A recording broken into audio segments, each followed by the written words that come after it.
আসসালামু আলাইকুম ওয়া রাহমাতুল্লাহি ওয়া বারাকাতুহু। আলহামদুলিল্লাহ ওয়াসসালাতু ওয়াসসালামু আলা রাসূলিল্লাহ আল্লাযী লা নাবিয়্যা বা'দা ওয়া আলা আলিহি ওয়া সাহবিহি আম্মা বাদ। সুপ্রিয় দর্শক, রাসূল কারীম সাল্লাল্লাহু আলাইহি ওয়াসাল্লামের সাথে সাহাবাইগণের জীবন, এরকম একটি শিরোনামে আসলে কথা বলা উচিত। কেননা সাহাবাই ইকরাম আল্লাহর হাবিব সাল্লাল্লাহু আলাইহি ওয়াসাল্লামের সাথে কী আচরণ করতেন, মূলত সাহাবাই ইকরামের পরিচয়টা কি এবং কেমন ছিল তাদের সুন্দর জীবন। আল্লাহ রাব্বুল আলামিন তাদের প্রশংসা করেছেন। রাসূল কারীম সাল্লাল্লাহু আলাইহি ওয়াসাল্লামের সকল চরিত্র ধারণ করার জন্য তারা চেষ্টা করেছেন। এমন একটি বিষয় আমরা ধারাবাহিকভাবে জানব ইনশাআল্লাহুল আজিজ। আজ শুরু হচ্ছে, প্রথমেই আমরা পরিচিত হই। আমাদের মাঝে রয়েছেন বিশিষ্ট ইসলামী চিন্তাবিদ অধ্যাপক আনাম রশিদ আহমদ মাদানী। আসসালামু আলাইকুম ওয়া রাহমাতুল্লাহি ওয়া বারাকাতুহু। রয়েছেন আমাদের মাঝে মোহতারাম মাওলানা শাহ ওয়ালিউল্লাহ। আসসালামু আলাইকুম ওয়া রাহমাতুল্লাহি ওয়া বারাকাতুহু। দুইজনকেই ওয়ালাইকুম আসসালাম ওয়া রাহমাতুল্লাহি ওয়া বারাকাতুহু। আপনাদের দুইজনকে স্বাগত জানাচ্ছি। একটি গুরুত্বপূর্ণ বিষয় আমরা মানুষকে উপহার দেওয়ার চেষ্টা করব, নিজেরাও আমল করার উদ্দেশ্যে বলবো ইনশাআল্লাহুল আজিজ। প্রথমত, সাহাবা ইকরাম, আসলে সাহাবি সহাবি এই যে বিভিন্ন শব্দ চয়ন, এটা আপনার কাছ থেকে জানতে চাচ্ছি। পাশাপাশি সাহাবা ইকরামের জীবন কোন জীবনকে বলে, তাদের পরিচয়টা আপনি তুলে ধরবেন। ধন্যবাদ আপনাকে। আল্লাহুম্মা লাকাল হামদু হামদাশ শাকিরিন ওয়া সাল্লি ওয়া সাল্লিম আলা রাসূলিকাল আমিন ওয়া আলিহি ওয়া সাহবিহি ওয়া মান তাবি'আহুম বিইহসানিন ইলা ইয়াউমিদ্দিন। এই বিষয়ে আসলে জানাই প্রয়োজন। রাসূল সাল্লাল্লাহু আলাইহি ওয়াসাল্লামের সাথে সাহাবীগণের জীবন, রাসূল সাল্লাল্লাহু আলাইহি সাল্লামের মাধ্যমে ইসলাম পরিপূর্ণ হয়েছে। এই ইসলামকে আল্লাহ সুবহানাহু ওয়া তাআলা পরিপূর্ণ নিয়ামত হিসাবে ঘোষণা দিয়েছেন। দিন হিসাবে ইসলামকে তিনি আমাদের জন্য বাছাই করেছেন। রাসূল আমাদের জন্য উসওয়া, উত্তম আদর্শ। কিন্তু সে আদর্শ সর্বপ্রথম যারা ধারণ করেছেন রাসূল সাল্লাল্লাহু আলাইহি ওয়াসাল্লামকে দেখে দেখে, তা হচ্ছেন সাহাবে কেরাম। প্রথমেই তাদের আসলে পরিচয় জানা দরকার।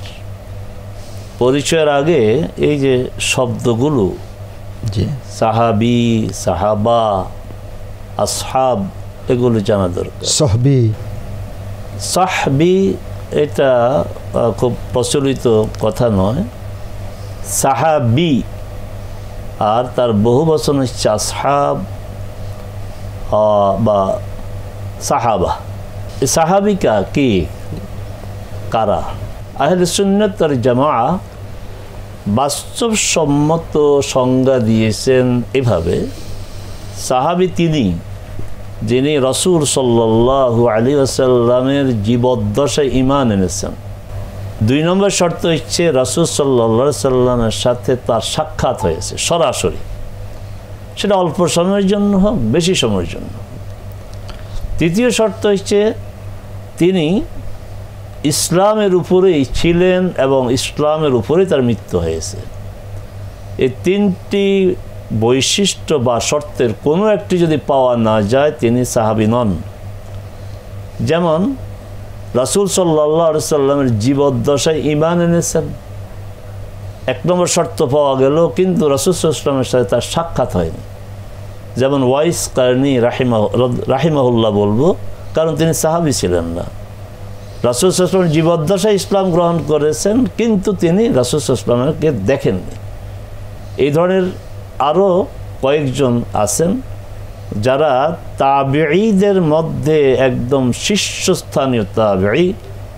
আবার দেখা যায় ইসলাম গ্রহণ করেছেন, রাসূল সাল্লাল্লাহু আলাইহি ওয়াসাল্লামের সাথে সাক্ষাৎ হয়েছে, কিন্তু হতভাগা, পরে তিনি মুরতাদ হয়ে গিয়েছেন। যেমন আব্দুল্লাহ বিন জাহাশ নামে একজন, তিনি হাবাসা হিজরত করেছিলেন, কিন্তু সেখানে গিয়ে তিনি ইসলাম পরিহার করে তিনি খ্রিস্টান ধর্ম গ্রহণ করেছেন, অতএব তিনি সাহাবী নন। আবার এমনও আছে যে ইসলাম গ্রহণ করেছে, রাসূল সাল্লাল্লাহু আলাইহি ওয়াসাল্লামের সাথে সাক্ষাৎ হয়ে গেছে, আবার মুস্তাদ হয়েছে, আবার ইসলাম গ্রহণ করেছেন, তিনিও সাহাবী। এই পরিচয়টা আমাদের স্পষ্ট জানা থাকা দরকার। সাহাবে কেরামের মর্যাদা, এই সাহাবি, এখানে একটা কথা খেয়াল রাখতে হবে যে সাহাবি হচ্ছে যিনি সঙ্গ দেন, সাথে থাকেন, কিন্তু তাদের মর্যাদাটা আলাদা হওয়ার কারণে এই সাহেব বলা হয়। সাহেব মানে যিনি আরেকজনের সোহবাত বা সঙ্গ পেয়েছেন, একসাথে চলেছেন, সে সাহেব। কিন্তু রাসূল সাল্লাল্লাহু আলাইহি সাল্লামের সোহবত বা সাহচর্য যারা পেয়েছেন তারা সাহেব না, তারা সাহাবি, এক বছর, সাহাবা বহু বছর, আসহাব রাসূল সাল্লাল্লাহু আলাইহি ওয়াসাল্লাম বলা হয় বহু বছর। মর্যাদাটা কি? মর্যাদা হচ্ছে যে রাসূল সাল্লাল্লাহু আলাইহি সাল্লামকে তারা দেখেছে সচক্ষে, রাসূল সাল্লাল্লাহু আলাইহি সাল্লামের কথা তারা নিজ কানে শুনেছে, রাসূল সাল্লাল্লাহু আলাইহি সাল্লামের ইসলামের অনুশীলন তারা দেখে তারা চর্চা করেছে, এবং এই ব্যাপারে তাদের শতভাগ নিষ্ঠা ছিল, একলাস ছিল। রাসূল সাল্লাল্লাহু আলাইহি ওয়াসাল্লামের ভালোবাসা তাদের কোনো তুলনা হয় না। এজন্য কোরআন মাজিদে তাদের বিষয়ে বলা হয়েছে রাদিয়াল্লাহু আনহুম ওয়া রাদু আন, আল্লাহ তাদের প্রতি সন্তুষ্ট, তারাও আল্লাহর প্রতি সন্তুষ্ট। এবং রাসূল সাল্লাল্লাহু আলাইহি ওয়াসাল্লামের সাথে একসাথে তাদের উল্লেখ করেছেন সূরা আল ফাতহের শেষ আয়াত, মুহাম্মাদুর রাসূলুল্লাহ ওয়াল্লাযীনা আমানু মাআহু ওয়াল্লাযীনা মাআহু আশিদ্দাউ আলাল কুফার। তাদের বৈশিষ্ট্য ভিন্ন কথা। এই যে রাসূলের সাথে তাদেরকে যুক্ত করে দিয়েছে, মুহাম্মাদুর রাসূলুল্লাহ ওয়াল্লাযীনা মাআহু, রাসূল মুহাম্মদ আল্লাহর রাসূল এবং যারা তার সাথে ছিলেন। এই যে রাসূলের সাথে ঈমান সহ থাকার, এটার মর্যাদা তো ভিন্ন। এদের মর্যাদা আর পরবর্তী পর্যায়ে যারা রাসূলের প্রতি ঈমান এনেছে, এমনকি তাবির ওরা, ওই মর্যাদা অধিকারী আর কেউ হয় নাই, হবেও না। এই জন্য আমরা যখনই একজন সাহাবীর নাম আসে, আমরা সশ্রদ্ধ চিত্তে সম্মানের সাথে আমরা কি বলি? রাদিয়াল্লাহু আনহু। নবী রাসূলগণের নাম আসলে আমরা আলাইহিস সালাম বলি, আর সাহাবীগণের নাম আসলেই আমরা স্বতঃস্ফূর্তভাবে আমরা বলি রাদিয়াল্লাহু আনহু, আর মহিলা সাহাবী হলে বলি আমরা রাদিয়াল্লাহু আনহা। সাহাবায়ে কেরামের প্রতি, রাসূলের প্রতি ভালোবাসা, তাদের প্রতি এইভাবে আমাদের শ্রদ্ধা ভালোবাসা থাকা উচিত, থাকা প্রয়োজন। আল্লাহ আমাদেরকে তৌফিক দিন। জানলাম সাহাবায়ে কেরামের জীবনের পরিচয় সংক্ষিপ্ত। এখন জানবো প্রথম সাহাবী কে ছিলেন। আলহামদুলিল্লাহ ওয়াসসালাতু ওয়াসসালামু আলা রাসূলিল্লাহি ওয়া বা'দ। আকুলু বিল্লাহি তৌফিক। আমরা এতক্ষণ মুহাম্মদুর রাসূলুল্লাহ সাল্লাল্লাহু তাআলা আলাইহি ওয়াসাল্লামের ঈমান সহ সঙ্গ পেয়ে ধন্য হয়েছেন এবং ঈমানের উপরে মৃত্যুবরণ করেছেন, তারাই সাহাবী, পরিচয় স্পষ্ট হলো। এখন প্রশ্ন হলো প্রথম সাহাবীকে। তাইলে এই ক্ষেত্রে একেবারে সরাসরি উত্তর, একেবারে প্রথম সাহাবী উম্মুল মুমিনিন খাদিজাতুল কুবরা রাদিয়াল্লাহু তাআলা আনহা। কারণ রাসূলুল্লাহ সাল্লাল্লাহু তাআলা আলাইহি ওয়াসাল্লামের উপরে প্রথম ওহী নাজিল হলো। রাসূলুল্লাহ সাল্লাল্লাহু তাআলা আলাইহি ওয়াসাল্লাম নিজেও ভীত সন্ত্রস্ত হলেন, কারণ জিবরিল আমিন রাসূলুল্লাহ সাল্লাল্লাহু আলাইহি ওয়াসাল্লামকে জুড়ে চেপে ধরলেন পরপর 3 বার। শুধু তাই না, তিনি আকাশের দিকে তাকালেই জিবরিল আলাইহিস সালামকে তার প্রকৃত আকৃতিতে দেখতে পেতেন। ঘরে ফিরলেন এবং বললেন, আমাকে চাদর দিয়ে ঢেকে দাও, আমি জীবনের উপরে ভয় পেয়েছি। শুধু তাই না, তখন আমাদের মা খাদিজাতুল কুবরা রাদিয়াল্লাহু তাআলা আনহা ওয়া আরদাহা, আসলে তার অবদান বলে শেষ করা যাবে না। তিনি রাসূলুল্লাহ সাল্লাল্লাহু তাআলা আলাইহি ওয়াসাল্লাম, তিনি যে আল্লাহর রাসূল, তিনি যে সত্য নবী, তার কাছে যে সত্যি আল্লাহর ফেরেশতা এসেছেন, এটা তিনি তৎক্ষণাৎ মানবীয় বাস্তবতায়, আমরা বলি ফার্স্ট এইড দিয়ে প্রমাণ করলেন, এবং এটা প্রমাণিত। শুধু তাই না, ঈমান আনলেন। রাসূলুল্লাহ সাল্লাল্লাহু তাআলা আলাইহি ওয়াসাল্লামকে তিনি আবার ওয়াজ করলেন আমাদের জন্য, কাল্লা ওয়াল্লাহি লা ইউখজিকাল্লাহু আবাদা। হে মুহাম্মদ সাল্লাল্লাহু আলাইহি ওয়াসাল্লাম, অবশ্যই কশিন কালেও আল্লাহ তাআলা আপনাকে অপমানিত করবেন না। এই বলে রাসূলুল্লাহ সাল্লাল্লাহু তাআলা আলাইহি ওয়াসাল্লামকে সাহস জোগালেন। শুধু তাই না, তিনি রাসূলুল্লাহ সাল্লাল্লাহু আলাইহি ওয়াসাল্লামকে সেবা করলেন, ঘুম পাড়ালেন। তারপরে যখন তিনি একটু স্বস্তি ফিরলেন, তখন আবার তাকে রাসূলুল্লাহ সাল্লাল্লাহু আলাইহি ওয়াসাল্লামের পবিত্র মাথা মোবারক তার কুলের উপর রেখে বললেন, দেখেন কি না তিনি একেবারে মুহাজ্জাবা, হেজাব করা। রাসূল বললেন, দেখতে পাই। তিনি আবার নিজের মাথার কাপড় ফেলে দিয়ে স্বামী স্ত্রী বলেন, এবার রাসূল বললেন, এবার দেখি না। তখন বললেন, অবশ্যই দুষ্ট জিন শয়তান না। এই যে বাস্তবতা। শুধু তাই না, ঈমান আনলেন এবং রাসূলুল্লাহ সাল্লাল্লাহু তাআলা আলাইহি ওয়াসাল্লাম যে সত্যিই আল্লাহ তাআলার প্রেরিত সর্বশেষ নবী এবং রাসূল তা প্রমাণ করার জন্য ওয়ারাকা বিন নওফলের কাছে নিয়ে গেলেন। এই জন্য বলতে হয়, 1 নম্বর সাহাবী খাদিজাতুল কুবরা, খাদিজা বিনতু খুয়াইলিদ রাদিয়াল্লাহু তাআলা আনহা আরদাহা। আর দ্বিতীয় সাহাবী যদি বলেন তাহলে তার নাম ওয়ারাকা বিন নওফল। কারণ ওয়ারাকা বিন নওফল তিনি ওই সময়ে বেঁচে থাকা তাওরাত, জাবুর এবং ইনজিলের পণ্ডিত ছিলেন, অতি বৃদ্ধ। তিনি খাদিজা রাদিয়াল্লাহু তাআলার চাচাতো ভাই, রাসূলুল্লাহ সাল্লাল্লাহু আলাইহি ওয়াসাল্লামেরও চাচা। নিয়ে গেলেন, তিনি শুনলেন, শুনে বললেন, সেই তো নামুস, আপনার কাছে যিনি এসেছেন তিনি জিবরিল, যার নাম তাওরাত এবং জাবুরে নামুস। ওয়ারাকা বিন নওফল বললেন, হায়, ওই দিন যদি আমি বেঁচে থাকতাম, যেদিন আপনাকে আপনার সম্প্রদায়, আপনার জন্মভূমি, পৈতৃক ভিটে মাটি, আর আপনার এই মানে বাক্কাতুল মুকাররমা কাবার আঙ্গিনা থেকে আপনাকে বিতাড়িত করে দেবে। রাসূলুল্লাহ সাল্লাল্লাহু আলাইহি ওয়াসাল্লাম আশ্চর্যান্বিত হয়ে বললেন, মুখরিজিয়া, তারা কি আমাকে বের করে দেবে?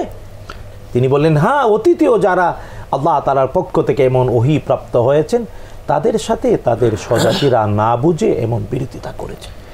শুকরান, জাযাকুমুল্লাহ। আবার আসবো আপনার কাছে। জি মোহতারাম, আপনার কথার মধ্যে যে পরিচয়টা তুলে ধরেছেন, এই পরিচয়টায় সাহাবা ইকরাম সম্পর্কে মানুষের কিছু ধারণা থাকে যে কোনো সাহাবী ভুল করেছেন, কোনো সাহাবীর সমালোচনাও করা যাবে। এই সমালোচনা নিয়ে আপনি কথা বলেন। আসলে রাসূল সাল্লাল্লাহু আলাইহি সাল্লামের সাহাবা ইকরামের মর্যাদা আমরা যা জানলাম, এই মর্যাদার অর্থ তো এটা নয় যে তারা পাপ মুক্ত, গুনাহ মুক্ত, যেটাকে আকীদার পরিভাষায় বলে ইসমত, আর লোকটিকে বলা হয় মাসুম। এই বিষয়ে আহলে সুন্নাত ওয়াল জামাতের সুস্পষ্ট আকীদা হচ্ছে যে শুধুমাত্র নবী রাসূলগণ মাসুম এবং ইসমত মানে নিষ্পাপতা তাদের জন্য একটা বরাদ্দ। এই মর্যাদায় আর কেউ নাই। কারণ কি? কারণ হচ্ছে সকল নবী রাসূল ওহী দ্বারা পরিচালিত, এই একটি বিষয়। আরেকটি হচ্ছে সকল নবী রাসূলকে আল্লাহ যে দায়িত্ব দিয়েছেন তার জাতিকে, তার সম্প্রদায়কে আল্লাহর দিকে ডাকা, তাওহীদের দিকে ডাকা এবং তাওহীদ বিরোধী যত আপনার চেতনা, দর্শনের বিরুদ্ধে কথা বলা। ইয়া কওমি ইবুদুল্লাহ, শতভাগ তাওহীদ, মা লাকুম মিন ইলাহিন গায়রু, মানে আল্লাহ বিরোধী যা কিছু আছে এগুলোর কোনো আপনার অস্তিত্ব নাই। তারা অতএব তাদের এই ডাকটা যেন পরিশুদ্ধ হয়, কোনো রকম ভুল না থাকে, এই জন্য কোনো নবী রাসূলকে আল্লাহ সুবহানাহু ওয়া তাআলা কারো কাছ থেকে শিখার সুযোগ দেন না। কারণ মানুষের শিক্ষা, অর্জিত শিক্ষা ভুল থাকবেই। সকল নবী রাসূলের শিক্ষক সরাসরি আল্লাহ, এবং শুরু হয়েছে আদম আলাইহিস সালাম থেকে, যে ওয়াল্লামা আদামাল আসমাআ কুল্লাহা। তাহলে এখানে প্রসঙ্গক্রমে বলতে হয় যে শিক্ষকতা এটা কত যে মর্যাদা। কারণ প্রথম শিক্ষক হচ্ছে আমাদের খালেক, তিনি নবীগণকে শিখিয়েছেন, এবং শুধু নবীগণকে না, গোটা মানব জাতিকে তিনি নবীগণের মাধ্যমে শিখিয়েছেন, মানে মানব জাতিকে শিখিয়েছেন। আল্লামা ইনসান, আল্লামাল ইনসানা মা লাম ইয়ালাম, সূরা আলাকের শেষ আয়াত। এই সূরা আলাকের 5টি আয়াত নিয়ে আমরা যথাযথভাবে আমাদের উপস্থাপনা, আমরা শুধু পড়ার গুরুত্ব সেদিকে আমাদের আলোচনা থাকবে। সাহাবে কেরামের যতটুকু ত্রুটি আমার যখন বিভিন্ন বিষয়ে বিশ্লেষণ করব, যে একজন সাহাবী এই বলেছেন, আরেকজন সাহাবী তার সম্পূর্ণ বিপরীত বলেছেন, তখন আমি দুইজনেরটা তো গ্রহণ করতে পারবো না। আমি দুইজনের একজনটা যখন গ্রহণ করব, আরেকজনেরটা আমি যৌক্তিকভাবেই বলবো যে এটা সঠিক না, এর অর্থ কিন্তু সমালোচনা না। এর অর্থ হচ্ছে আমি সত্য অনুসন্ধানী হয়ে সত্যকে গ্রহণের জন্য আমার বিচার বিশ্লেষণ দলিল প্রমাণের ভিত্তিতে এবং দলিল প্রমাণগুলোকে আল্লাহ সুবহানাহু ওয়া তাআলা আমাদেরকে যে বিচার বিশ্লেষণের ক্ষমতা দিয়েছেন তার ভিত্তিতে আমরা বলবো এটা ঠিক, এটা ঠিক না। এর অর্থ সমালোচনা, গায়ে পড়ে সাহাবে কেরামের সমালোচনা করা যাবে না। খুব সংক্ষেপে এই কথা। আমি শাহ ওলিউল্লাহ চমৎকারভাবে বলেছেন, আমাদের দেশের প্রতিষ্ঠিত কথা, এটা এই কথাটা আসেই দরকার। প্রতিষ্ঠিত হচ্ছে যে আবু বকর রাদিয়াল্লাহু তাআলা প্রথম সাহাবী, এই কথা সঠিক না। কারণ বুখারীর যে 3 নম্বর হাদিস আয়েশা রাদিয়াল্লাহু তাআলা থেকে বর্ণিত, একদম লম্বা হাদিস, আমাদের বড় সাইজের হাদিসের যে বুখারীর কিতাব, বড় সাইজের আপনার পুরা পৃষ্ঠা জুড়ে হাদিসটা, সেখানে একটি কথা তিনি বলেছেন, কিন্তু আমি তার সাথে আরেকটু যোগ করব। এই যে ওয়ারাকা বিন নাওফাল রাদিয়াল্লাহু তাআলা আনহু, কারণ তিনি সাহাবী, দ্বিতীয় সাহাবী, তিনি বললেন যখন রাসূল সাল্লাল্লাহু আলাইহি ওয়াসাল্লামকে বলা হলো আমি যদি বেঁচে থাকতাম, যুবক থাকতাম, আমি তোমার পাশে দাঁড়াইতাম। তখন রাসূল সাল্লাল্লাহু আলাইহি ওয়াসাল্লাম ইয ইউখরিজুকা কওবাক, যখন তোমার জাতি তোমাকে বের করে দিবে, রাসূল সাল্লাল্লাহু আলাইহি ওয়াসাল্লাম বিস্মিত হলে আমাকে আলামিন বলা হচ্ছে, আমাকে হাজারে আসওয়াদ বসানোর জন্য আমার ফয়সালার উপরে তারা নির্ভর করেছে, মেনে নিয়েছে। বিস্মিত হয়ে বললেন আসলে কি তারা বের করে দিবে? রাসূল ওয়ারাকা বিন নাওফাল বললেন নাআম লাম ইয়াতি রাজুলুন কাত্তু বিমিসলি মা জিতা বিহি ইল্লা উদি। এই বিষয়টা প্রয়োজন, যে এমন কেউ আসে না ইতিপূর্বে যা তুমি নিয়ে এসেছো, যে আদর্শ দর্শন, তার সাথে দুশ্মনী করা হয় না, এমনটি হয় নাই। তাহলে বোঝা গেল মুহাম্মদ সাল্লাল্লাহু আলাইহি ওয়াসাল্লামের যে দাওয়াত, এই দাওয়াত ঝুঁকিপূর্ণ দাওয়াত। অতএব যাদের দাওয়াতে ঝুঁকি নাই, মুহাম্মদ সাল্লাল্লাহু আলাইহি ওয়াসাল্লামের দাওয়াতের সাথে মিলাতে হবে এটা নবীওয়ালা দাওয়াত কিনা। নবীওয়ালা দাওয়াত মানে হচ্ছে ঝুঁকিপূর্ণ দাওয়াত, নবীওয়ালা দাওয়াত মানে হচ্ছে তার সাথে দুশ্মনী করা হবে, তার সাথে, তার আদর্শের সাথে। কিন্তু যেই দর্শন, যে আদর্শকে নবীওয়ালা দাওয়াত বলে প্রচার করা হয়, আসলে কোনো সেখানে বাধা নাই, আঘাত নাই ইসলামের দুশ্মনদের পক্ষ থেকে, এটা নবীওয়ালা দাওয়াত হতে পারে না। তার প্রমাণ হচ্ছে এই হাদিস, লাম ইয়াতি রাজুলুন কাত্তু বিমিসলি মা জিতা বিহি ইল্লা উদি। অতীতে যারাই এই আদর্শ, এই দ্বীন নিয়ে এসেছে এবং দাওয়াত দিয়েছে, তাদের সাথে দুশ্মনী করা হয়েছে। অতএব অতীতের নবীগণের সাথে দুশ্মনী করা হয়েছে, মুহাম্মদ সাল্লাল্লাহু আলাইহি ওয়াসাল্লামের দুশ্মনী করা হয়েছে, সাহাবায়ে কেরামের সাথে দুশ্মনী করা হয়েছে, তাদের উত্তরসূরি যারা দ্বীনের সঠিক দাওয়াত পেশ করা হবে, দুশ্মনী করা হবে, দুশ্মনী করা হবে, দুশ্মনী করা হবে। যেই দাওয়াতে দুশ্মনী নাই, সেটা নবীওয়ালা দাওয়াত নয়। এমত অবস্থাতেও ধৈর্য ধারণ করতে হবে, দাওয়াত চালিয়ে যেতে হবে, থেমে যাওয়া যাবে না। যদি আঘাত আসে তোর আল্লাহ শুকর আদায় করতে হবে যে আমার এই দাওয়াতে হয়তো কবুল হয়েছে, শুকরান। এবার একটি কথা খুব আলোচনা সমালোচনার ভিতরে আছে, মেয়ারে হক, সাহাবায়ে কিরাম কি মেয়ারে হক কি না, এই ভুলটা এখন আজকের আলোচনায় ভেঙে দিতে চাই আমরা। জি, এক নাম্বার হলো যে মেয়ারে হক শব্দটা হলো আধুনিক, নতুন। এটা কোরআন এবং সুন্নায় আমাদের রাসূলুল্লাহ সাল্লাল্লাহু আলাইহি ওয়াসাল্লাম এবং সাহাবায়ে কেরামের সময়ের প্রচলিত প্রবর্তিত শব্দ নয়, এবং হাজার বছর পরেরও না, আজ থেকে বড় জোর 50-60-100 বছর আগে বড় জোর। সুতরাং যে শব্দ এবং যে ইস্তেলাহ বা পরিভাষার ব্যবহার অতীতে ছিল না, নতুন করে এমন শব্দ বা পরিভাষা দিয়ে পর্যালোচনা করাটা ঝুঁকিপূর্ণ। এগুলো এক। 2 নাম্বার হলো জানা উচিত যে আল্লাহ সুবহানাহু ওয়া তাআলা মুহাম্মদুর রাসূলুল্লাহ সাল্লাল্লাহু তাআলা আলাইহি ওয়াসাল্লাম সহ 1,24,000 নবী এবং রসুল, এর মধ্যে 315 জন রসুল আর 1,24,000 নবী এবং রসুল পাঠিয়েছেন। তারা প্রত্যেকেই মাসুম, তারা প্রত্যেকেই নিষ্পাপ, তাদের ইসমাত আমাদের ঈমান। এখানে সন্দেহ করলে কারো ঈমান থাকবে না। এবার রাসূলুল্লাহ সাল্লাল্লাহু তাআলা আলাইহি ওয়াসাল্লামের সাহাবী হওয়ার সৌভাগ্য যারা পেয়েছেন, আল্লাহ তাআলা কোরআন আল কারীমে 5 বার তাদের ব্যাপারে বলেছেন রাদিয়াল্লাহু আনহুম ওয়া রাদু আন। এটা আমাদের জন্য আশার, কারণ আমি নিজেও আমার দর্শক শ্রোতাকে বলার আগে নিজেকে যখন বলি, আমি মানুষ, আমি আমার নিজের দিকে যখন তাকাই তখন দেখি জেনে না জেনে, ইচ্ছায় অনিচ্ছায় কোনো না কোনো ভুল হয়েই যেতে পারে, হয়েই যায়। যেহেতু আমি মানুষ, যেহেতু আদম সন্তান, আমার আদি পিতা আদম, আমার আদি মাতা হাওয়া জান্নাতের মতো পবিত্র পরিবেশে শয়তানের ধোঁকায় ভুল করেছেন, ক্ষমা চেয়েছেন, আল্লাহ ক্ষমা করেছেন। তো আমাদের জীবনে এমন ভুল ত্রুটি আছে, কিন্তু ভুল ত্রুটি থাকা সত্ত্বেও আল্লাহর সন্তুষ্টি পাওয়া যায় সাহাবায়ে কেরামের দলিল। রাদিয়াল্লাহু আনহুম ওয়া রাদু আন, 5 বার আল্লাহ তাআলা কোরআনুল কারীমে সাহাবায়ে কেরামের ব্যাপারে বলেছেন। সুতরাং আমি বলি, যারা রাসূলুল্লাহ সাল্লাল্লাহু আলাইহি ওয়াসাল্লামের সাহচর্যত্ব পেয়েছেন, সঙ্গ পেয়েছেন, এবং ঈমানের উপরে পৃথিবী থেকে বিদায় নিয়েছেন, আমরা তো তাদের মাধ্যমে দিন পেয়েছি।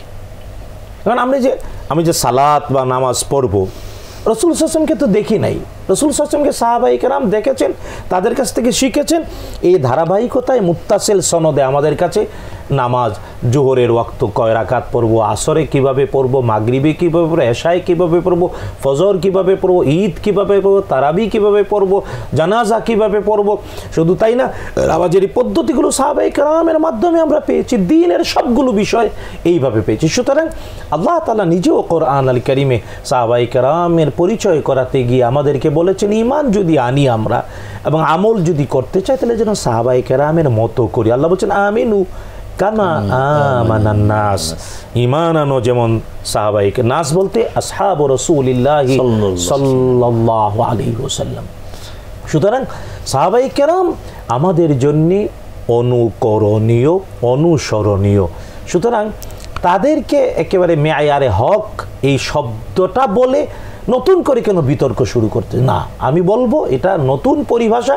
বরং আল্লাহ তাআলা যা বলেছেন, সাহাবায়ে কেরাম রাদিয়াল্লাহু আনহুম, এবং তাদের মতো ঈমান, তাদের মতো আমল করব।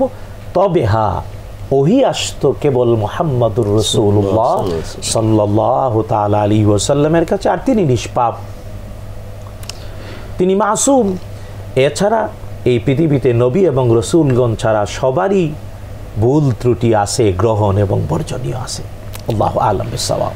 শুকরান, জাযাকুমুল্লাহ। আপনারা দুইজন চমৎকার বলেছেন। আমাদের এই ধারাবাহিকতা চলবে।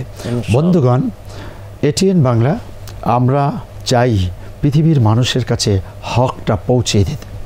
আমরা সিরাতুল মুস্তাকিমে অটল থাকতে চাই, কোরআন এবং সুন্নাহর ভিত্তিতে জীবন কাটাতে চাই। সেক্ষেত্রে সাহাবায়ে কেরাম আমাদের জন্য মূর্ত প্রতীক। রাসূল সাল্লাল্লাহু আলাইহি ওয়াসাল্লাম যা করেছেন, সাহাবায়ে কেরাম তা দেখে সেই পথে নিজেরা চলেছেন। অতএব এটা আমাদের জন্য আদর্শ। আমরা পড়াশোনা করব, সাহাবী তাদের জীবনগুলিকে জানব, মানব। আল্লাহ যেন তৌফিক এনায়েত করেন। আজ তাহলে এ পর্যন্ত। আসসালামু আলাইকুম ওয়া রাহমাতুল্লাহি ওয়া বারাকাতুহু।